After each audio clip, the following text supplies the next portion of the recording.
வணக்கம். நான் உங்க கல்பனா ராகவேந்தர். என்ன பத்தியும் என்னுடைய கணவரை பத்தியும் நியூஸ்லயும் மீடியாலையும் ஒரு தவறான வதந்தி பரப்பிக்கிட்டு இருக்கிறதுனால அதை பத்தி நான் ஒரு கிளாரிட்டி கொடுக்கறதுக்காக தான் நான் இந்த வீடியோ பண்றேன்.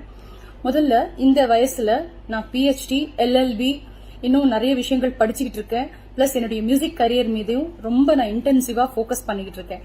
இதுல ரொம்ப ஸ்ட்ரெஸ் லெவல்ஸ் ஜாஸ்தியானதுனால எனக்கு பல வருஷமாவே சரியான தூக்கம் எனக்கு இல்ல. அந்த தூங்க முடியாத பிரச்சனைனால டாக்டர் கிட்ட ட்ரீட்மெண்ட் எடுத்துக்கிட்டப்போ இன்சோம்னியா இஷ்யூஸ் இருக்கு அப்படின்னு சொல்லி எனக்கு மெடிசன் பிரிஸ்கிரைப் பண்ணியிருந்தாங்க.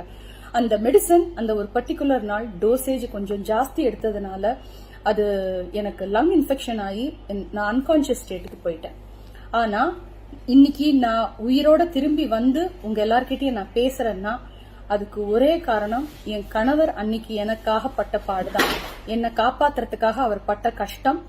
ஏன்னா கரெக்டான டைம்ல, ஏன்னா அவர் வெளியூர்ல இருந்தாரப்போ என்னை காப்பாத்துறதுக்கு போலீஸோடைய ஹெல்ப் எடுத்துக்கிட்டு மீடியா எல்லாரும் வந்து மெடிக்கல் ஆம்புலன்ஸ் எல்லாம் அவர் கோஆர்டினேட் பண்ணதுனால கரெக்டான டைம்ல வந்து அவங்க என்னை காப்பாத்தி என்னை ரெஸ்கியூ பண்ணி ஹாஸ்பிட்டல் என்னை அட்மிட் பண்ணாங்க.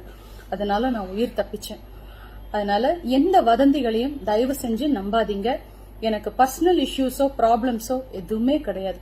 கடவுளோட அருள்னால தி பெஸ்ட் திங் எனக்கு நடந்த ஒரு விஷயம், என் வாழ்க்கையில ரொம்ப உன்னதமான அழகான ஒரு அருமையான ஒரு விஷயம், பிரசாத் பிரபாகர் எனக்கு கணவராக கிடைச்சது.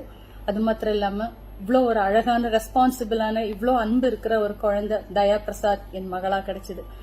அதனால தயவு செஞ்சு தப்பான வதந்திகளை நம்பாதீங்க. எனக்கு எந்த பிரச்சனையும் இல்ல.